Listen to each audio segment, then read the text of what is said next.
Thanks for joining us for another episode of Already Won, a Sports Friends podcast. Each week, Coach Ben and Coach Kyle share their insights, interview special guests, present teachable moments, and offer some extra words of wisdom. The victory is ours, because we've already won.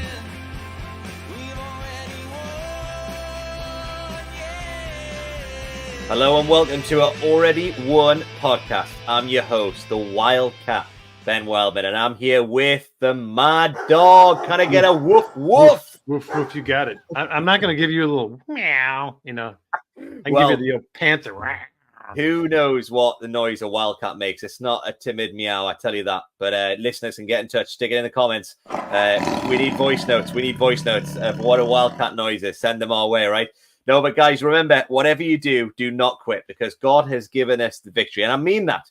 Do not quit. Maybe some people are going through hard times right now. Do not quit. It's really important to do that. Now, whether you are a player, a coach, or whether you are just an armchair fan, we hope that this podcast will come from a Christian point of view, talking around sports ministry, how we can use this amazing tool that God has given us. And Carl, we've got a good guest this week, right? But what's going on in the world of sport? What have you been enjoying? I know Champions League, you get a bit frustrated because they drag it out, right? I love it, but it just keeps going on and on and on. And it's like, yeah, anyways. Here in the U.S., they different channels, right? It's like, I think you guys have two channels in the UK, BBC One and BBC Two, whatever, maybe Sky 3.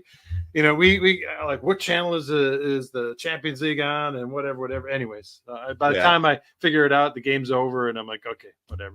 It's coming up. Finals are coming up. Yeah, we drag it out. I mean, the semi-finals, like, they finished already, but then you've got to wait another few weeks before the final. So I think it's because there's so much like jeopardy in the league. They don't just want to be so tired, so they get a good quality Champions League final. So that's the last game that they'll play football, soccer-wise. So it's always meant to be a great way to finish at the end of the season after the FA Cup at the end of May, and then you've got that as well. But basketball, also playoffs coming to crucial place, right? Can the Bucks do it? Can the Bucks do it? Let's hope. Bucks and six. Champion right there. But the team that won't be there, Charlotte Hornets, are not there. But we've got a really special guest this week who's in Charlotte as well. Who have we got, Kyle, coming in? We've got Samantha, Sam Hope, who is last year head coach of the Charlotte Lady Eagles, who took them to the WPSL National Champion. Now she's shifting to the role of over all the Lady Eagles programs at the Charlotte Eagles office. So this is going to be great. Talking about women's sports, talking about the Lady Eagles, talking about just the general way to engage with sports ministry.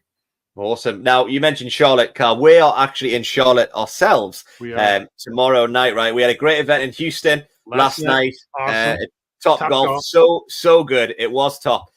Some great display of golf on there from the Wildcat Cup, baby. Ryder Cup. We brought it home. We had at least on the tour, the champion tour right now. There we go. But if you're in Charlotte tomorrow night, Wednesday night, we've got a golf event, right, where we're sharing the story of Steve Parry, who's been on the podcast. Do check them back out. Go back and listen to them. They're on all your podcast providers. They're there. But now today we have got Sam Hope coming into the podcast. So let's invite her in live on the Already Won podcast. Let's bring her in. Welcome. Hey, Sam. Hey, guys. Thanks for having me. Great to have you on, Sam. Really good to see you. And Kyle is going to welcome you in style with some quick fire questions. Quick fire questions. Here we go. Yep. So all you have to do, Sam, is just respond with whatever your choice is. I'll say something and just give us your best response. All right, you ready? I'm ready. Let's do it. Clock is ticking. Here we go. Rapid fire. Left or right? Left. Ooh. Fall or spring? Fall. Coffee or tea? Tea. Now, this is going to be a little bit of explaining afterwards, maybe to Ben, but Costco or Sam's Club? Sam's Club. All right. And the last one, Lady Eagles or just Eagles? Lady Eagles. Okay. All right. I was liking the tea as an Englishman. I was liking the tea sound. So, yeah. But I have no idea about Sam's Club. How do I join Sam's Club? You got to go get a membership. Pay to get a membership to get food. Wow. Well, anyone outside of the US, I probably have no idea about Sam's Club, but it would prick their interest, I'm sure. What's TJ Maxx called in England? TK Maxx. TK Maxx. Yeah. Subtle. This is what we're all about. We're all about learning more. TK Maxx and TJ Maxx? TJ Maxx. There you go. So we're educating different people, but most importantly, we're talking about sports ministry. And Sam said, Lady Eagles. Sam, your current role. What is your current role at the minute? Who do you currently work for? Yeah, I currently work for the Charlotte Eagles, and I am considered the women's director of programming and ministry. So we have called ourselves the Lady Eagles, and now we have 3 summer teams and an adult league ministry that runs year round that I oversee. Fantastic. Well, we're looking forward to diving in a lot more, but the podcast is called Already Won. Now, as someone involved, as a Christian involved in the world of sport, what does that phrase already won mean to you? Feel free to take it any direction.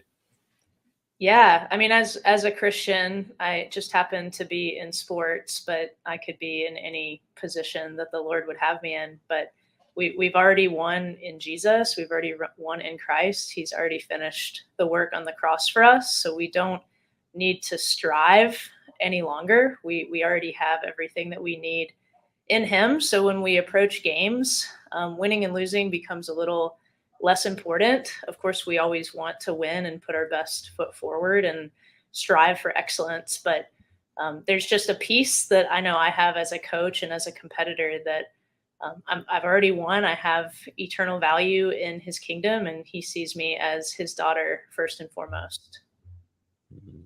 That's great. That's great. And then speaking along the lines of already won, I know the Charlotte Lady Eagles have won several competitions, and we've seen the women's game just in general, not just women's soccer, but there's basketball, of course, volleyball. This past year saw a huge rise. I mean, how do you see this evolving or changing? And is it just due to people speaking about it, televising it? I mean, what's your thoughts on how it's changed since you played back when you were in college and whatever? Now you're seeing it as a coach. How do you see the game changing? Yeah, I mean, I think media attention has certainly changed the game for women. I know there's quite a few just different broadcasts that exist. Social media has been a huge influencer to have so many different accounts that follow just women's sports.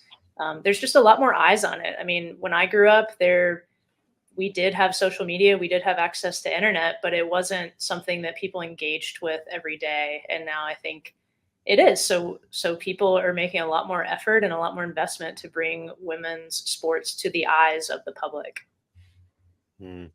That's really good. I mean, in a UK context, the football in soccer in England has massively increased. The Lionesses won the Euros, and finally England won a trophy, and it was the England Lionesses who brought it home. We've been saying for so long it's coming home, and then they did bring it home, which is amazing. But we've seen like loads of local academies, more girls are getting involved, and like Kyle says, other sports as well. And we're passionate about this within sports, and I'm sure Kyle can mention this.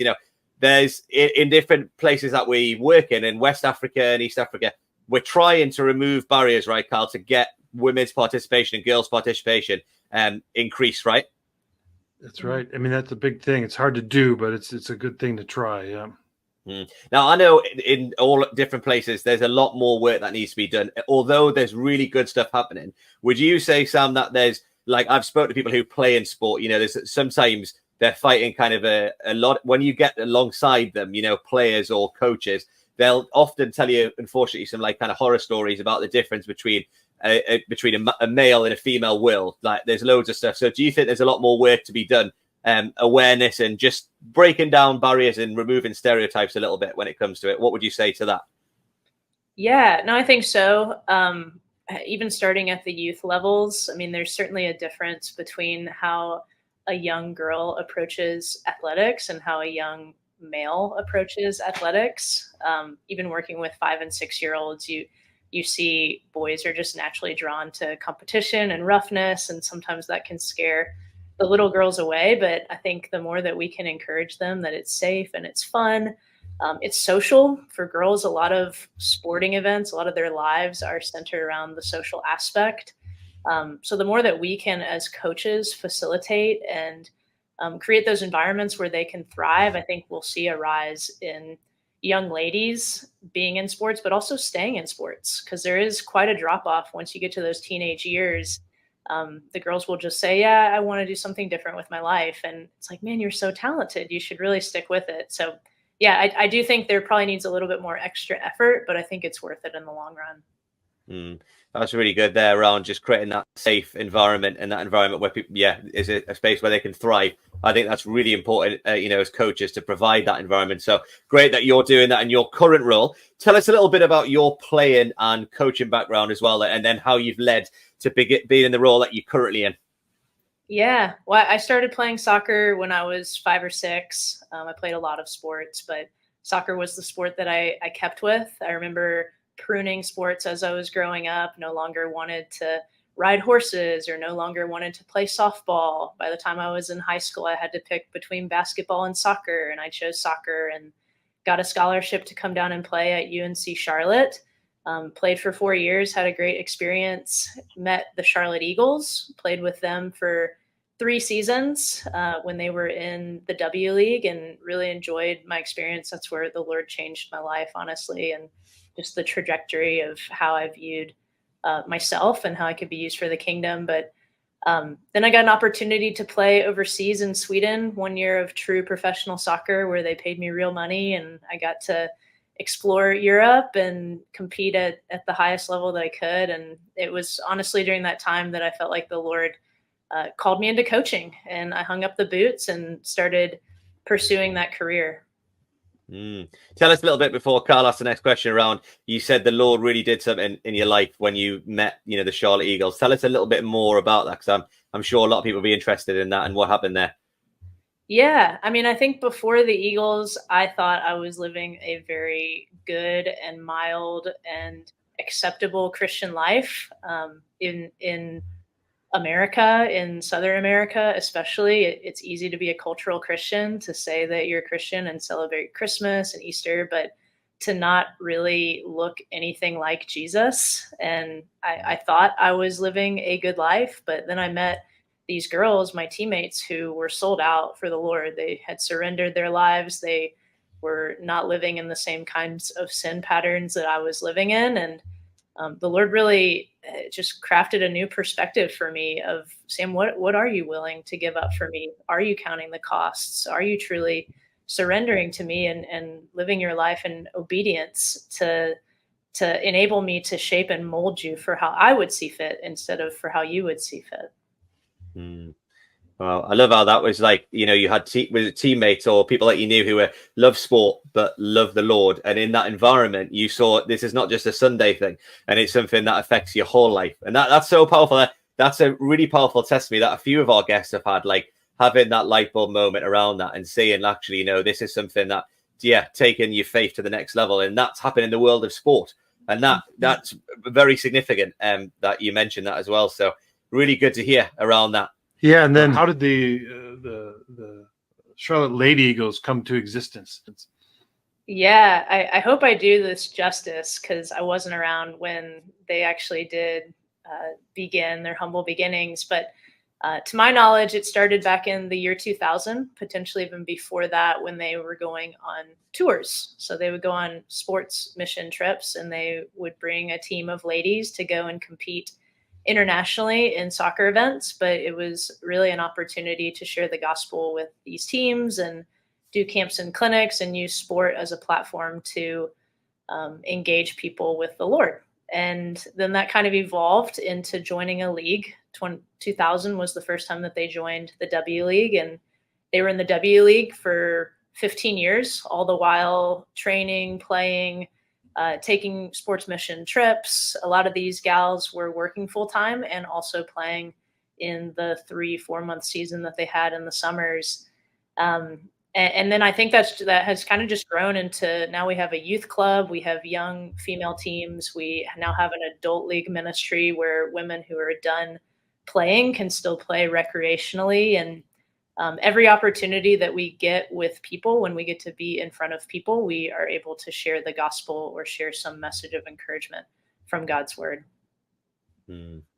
Wow, what a journey. I'm sure people can have a look on the website as well, right? And follow you guys on social media and stuff, which we'll go through at the end a little bit, but definitely worth following that. So our podcast is called the Already Won Podcast, and we always talk about the ultimate victory that Christ has achieved for us on the cross. But you guys have won a national championship in 2023. You guys won the WPSL. Tell us a little bit about that journey and that season. It was a story of we were not the best team on paper. We did not win our conference championship like most teams do in order to advance into the playoffs. We actually were a wild card bid into the regional playoffs, and we didn't know that we were going to get this bid until a week prior. It really should be a cinematic experience, because the things that the Lord did along that journey could only be explained by the power of his hand. Fantastic. Well, let's dig into a little bit more about that season. It sounds cinematic. I mean, loads of things that God did. Tell us maybe one story that God did in that time, and tell us just around what was the secret to like you guys winning. What kind of things happen around it as the head coach? Like for coaches who are listening, what do you think was what happened along the way that helped you guys win that national championship? Yeah, I think the humble beginnings, honestly, of not winning the way that we were supposed to advance initially, gave us this place of humility where we just continued to ask the Lord for another day. We just said, Lord, give us another day to train together. Give us another day to play together. And we didn't look past that. We really just looked at the day that he had given to us and said, this is the day the Lord has made. Let us rejoice and be glad in it. And he just continued to allow us to be together. And it was just this celebration, this rejoicing, this worship that we were playing from without any sort of pressure, because we had no expectations. We weren't supposed to be there. And only by his grace were we continuing to play. I'll give one quick story. When we made it to the national championship game, the games were back to back. So we had just won our semifinal match, and only a few hours after that match, one of our best players came down with an illness that we later learned was COVID. She was not feeling well, isolated herself. We had to buy a new hotel room for all of her roommates. And we were like, what are we going to do? The next morning we wake up, I have the same illness, and so does one of our best forwards. And we are just pumping ourselves with drugs, just trying to get vitamins. We'll say vitamins. Yes, pumping ourselves with vitamins. And I remember walking into the team saying, I could not feel worse. This is exactly the way the Lord is not surprised by this. This is exactly the way he intended it. We are going to have to come out as a team and fill in these gaps that myself, Faith, Meredith, another player had an ankle injury, Emmy, that we would normally fill, and the rest of you are going to have to come around us, and we're truly going to have to be the body of Christ. And I really think that unity, that the unity of the Spirit, which not every team can feel or know, was the reason that we were able to advance as far as we did. I just pick up on that. I mean, just a few things that from a coaching point of view that I think is good. Creating a space where there was that you guys were a wild card, right? My nickname's the Wildcats. I love that wild card team. No pressure, coming in. And it was like, you didn't. Someone mentioned that on a few podcasts before, that Coach John Wooden would famously try and get them to be in a place where there's no pressure, to play. And therefore, and then what happened through adversity, that was the point where your team kind of came together through that time. So actually, there's so many stories there of like, some certain players getting injured and stuff. And actually that being the thing that, brought your team together. I mean, some really good, some really important things there around coaching that happens throughout the tournament as well. So, yeah, what a season. I'm looking forward to it being on Netflix maybe, or, YouTube. Netflix, get in touch with Sam, and that sounds like a story, right?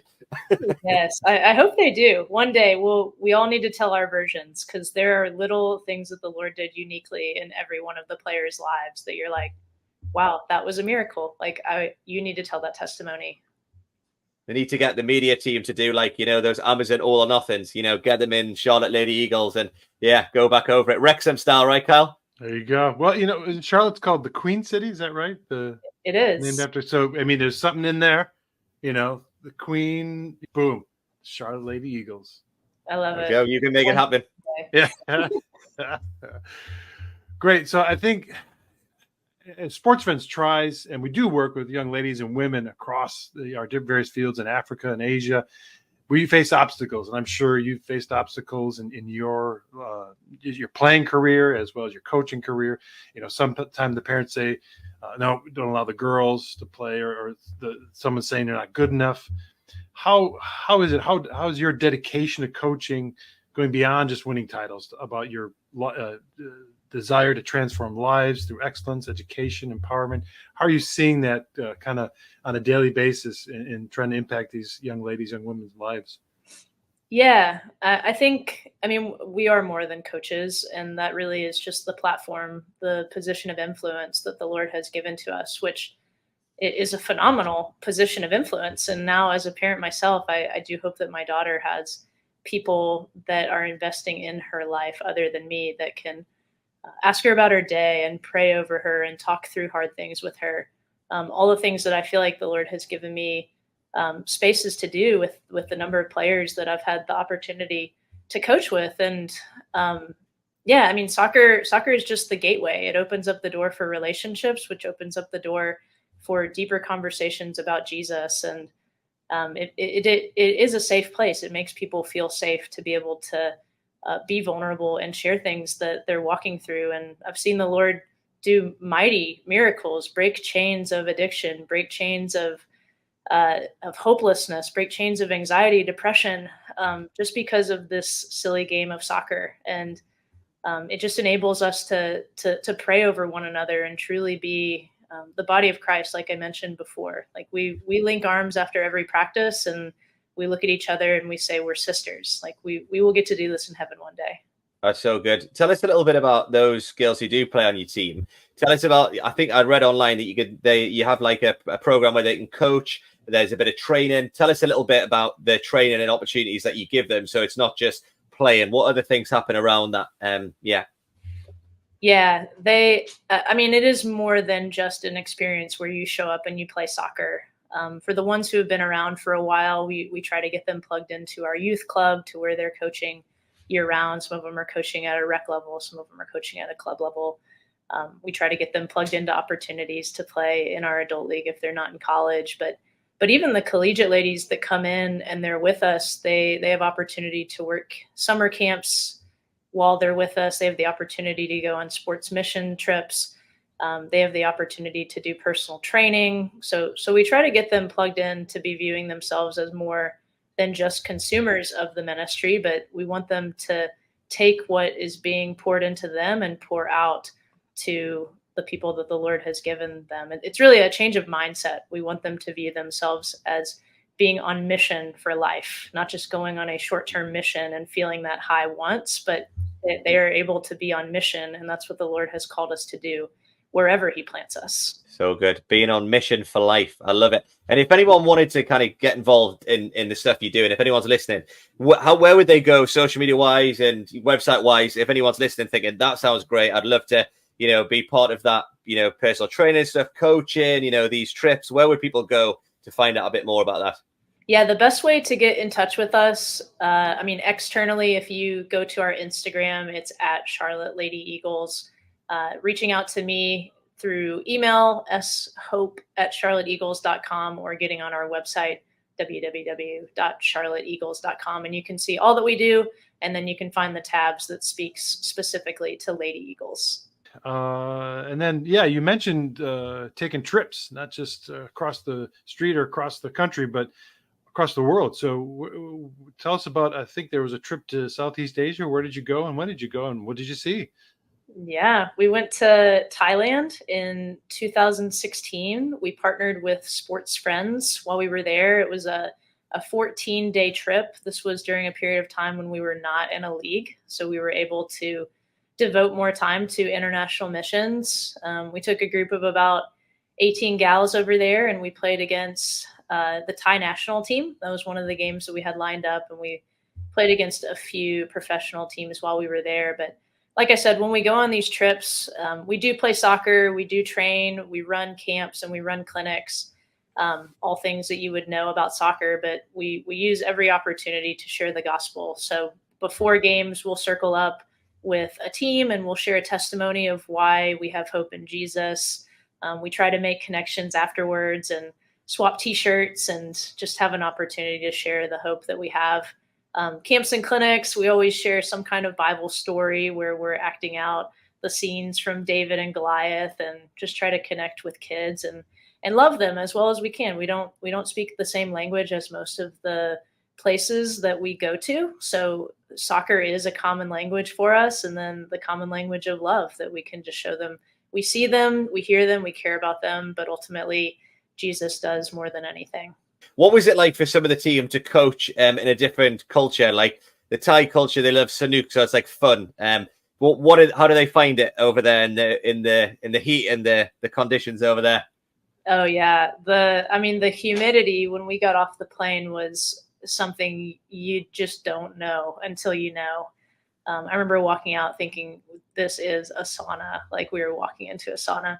Your body does adapt as quickly as it can. I mean, the difference in food is quite different. We had some gals just have some issues with some of the spice levels of the food, but yeah, I mean, you know what you're signing up for. You know that it's going to be out of the ordinary, and I think that is honestly a stretching of our faith. We're in a foreign place with foreign people, and we have to rely on the Lord to give us the strength that we need each day. A lot of people say that for sure. Well, we hope there may be some more trips to, you girls come over and visit some of our sports friends fields and encourage, our coaches and come and coach some of the kids over there. Would be great. So we're looking forward to that in the future. Maybe a place with less humidity, but if Carl organizes it, it'll be more humidity, right, Carl? Yeah. All I got is humidity. That's it. Well, we'll see how we get on with that. But Sam, let's wrap it up a little bit then. Loads of different things there around what you're doing at the minute. But for anyone who's not involved in sports ministry, thinking about it, or maybe someone who's just started, why don't you give us a little bit of advice? If you were talking to someone when you started, you think you were all 2010, you said, what would you tell that person at that age around sports ministry? What advice would you give someone like that? Yeah. I mean, I remember starting out wanting to quit after like a month. Like, this is hard. This is very hard. Because I do think there are two things that happen when you step into ministry. It's not like any job, any secular job that you would ever take. There's just this, I feel like for me, there was this weight of expectation that I probably placed on myself that was really only a space that the Lord could be, that the Lord could carry, only those burdens that he can have to save people and to make a difference and to make an impact and be influential, that I had to give over to the Lord. I think there is sometimes an element of spiritual warfare. The enemy does not like when we are doing things for the kingdom, and he penetrates the mind, and we have to take that space over in the name of Jesus. I think if I could speak to myself back at the beginning, it would be, don't give up. It would be continue to push forth, see the victory, see the crown that you'll eventually lay down at the foot of Jesus. And the Lord continued, as I leaned into him, he leaned back into me and just continued to whisper, well done, good and faithful servant. What you're doing matters. You're doing a good work. You cannot come down. So just saturating yourself with scripture, saturating yourself in the Lord, saturating yourself with other believers who can speak that truth into you, because I do think, especially at the beginning, it is a refining process. It's a training ground that the Lord is walking you through, and you do have to have tough skin. You do have to lean into him in order to find that strength. And it's difficult because not only are you dealing with players' lives and their futures, but you're also dealing with your own. So not only do you take your own personal faith and show it and put it on display, but at the same time, you're trying to win games or at least keep a job in a sense. It's not a career. I mean, it is a career, but you're not trying to lose games and just say, well, God's got it. Well, you're definitely trying to build strong players and teams. So that's a double whammy. So May 14th, the first games are coming up. So what do you see for this year? A repeat champions, or what do you see? And then even in 5 years, what is your hope for the Charlotte Lady Eagles and women's sports? This is the first summer that I won't be coaching a team. So I am more of an administrator, a ministry coordinator. So we have 3 very competent coaches that will come in and coach our WPSL team, our USL W League team, and our USL Academy. Of course, we want to seek another national championship with our WPSL squad. We would love to do the same thing in the USLW. So we'll continue to fight for excellence. We want to be the best that we can be on the field. We don't just want to be a Christian team that nobody respects. We want to be a Christian team that can compete at the highest of levels. I mean, in the future, I think I would love to see us continue to maintain that standard of excellence with our top teams. But I do think the focus with the ministry is now seeking out ministry within the youth levels. We don't have a ton of young ladies. We don't have a ton of young women teams within our youth teams. And we want to see that grow so that we can have a platform from youth to pro or from youth to post-grad. Right now, I think we have a total of 4 teams on the young ladies side, and it would be great to grow that out in every single age group for a 9 or 10-year-old to one day envision themselves playing with our top team and being able to be poured into from that time, to know the Lord at 9 or 10 or even prior, and then be able to go and profess their faith with complete confidence by the time they're an adult. So good. So good. Well, we wish you all the best with that, and we look forward to following the journey, and we'll pray for that growth with you as well, and keep up the great work. I mean, yeah, we're really inspired by that, and we're so grateful for the close partnership that Sports Friends have with MAI as well. So we're looking forward to continuing that, and who knows, if there's a trip on the horizon that, we can get you girls coming out somewhere to one of our Sports Friends fields. I know our fields would really love that. So we'll look forward to doing that. But Sam, thank you so much for your time. Thank you so much for your wisdom. And it's been great getting to know you a bit more. And like I said, we're looking forward to following going forward as well. Yeah, well, I appreciate being on here. Thank you, guys. And yeah, we'll be praying for you as well. Kyle, I enjoyed that a lot. I hope you did as well. Lots of things in there, really inspirational. I think for me, about creating that safe environment where girls can thrive and training girls for mission for life. I love that. And, with Sports Friends, we train coaches they're on mission, right? And we know a lot of different coaches that we've trained and Sports Friends have trained all over the world. And there's a lot of amazing female coaches. And what Sam was saying about raising up, other leaders and being slightly ahead of some girls and discipling and impacting and mentoring girls is so significant. Some of those stories that Sam shared, we can resonate as well with, right, around different places. Tell us a little bit, Kyle, from your experience as a regional coordinator around some coaches that you know. Yeah, having lived in various contexts and, in West Africa, it's always a struggle to get the girls and then young women to be involved, whether it's just to come and play, because it's a stereotypical thing where it's only sports is made for men, for young boys, it's for them. Once you start to show the parents that this is a confidence builder, a friendship expansion, with all the stuff, they start to get behind it. They come and watch their daughters play, or they come and see what's happening, and I think it makes an impact because they see we're not here to get professional athletes and make it to the national team. That may happen, it'd be great, but again, we're here to just promote the use of sports for relationship building, for evangelism and discipleship is what we do. One such coach we have, and Coach Daria in Nigeria, she was picked because she was picked because she was a good coach, not because she was a woman, but because of that she was picked to go on the English FA sort of trajectory of doing different intensive coaches and different things like that, and she's now used across, whether it's men's or women's or whatever, to do coaching. So I think it's great. Awesome. Well, let's see Daria in action. She's got a teachable moment. Let's watch the clip from Coach Daria. My name is Daria Okoche, on the Sports Friends Nigeria team.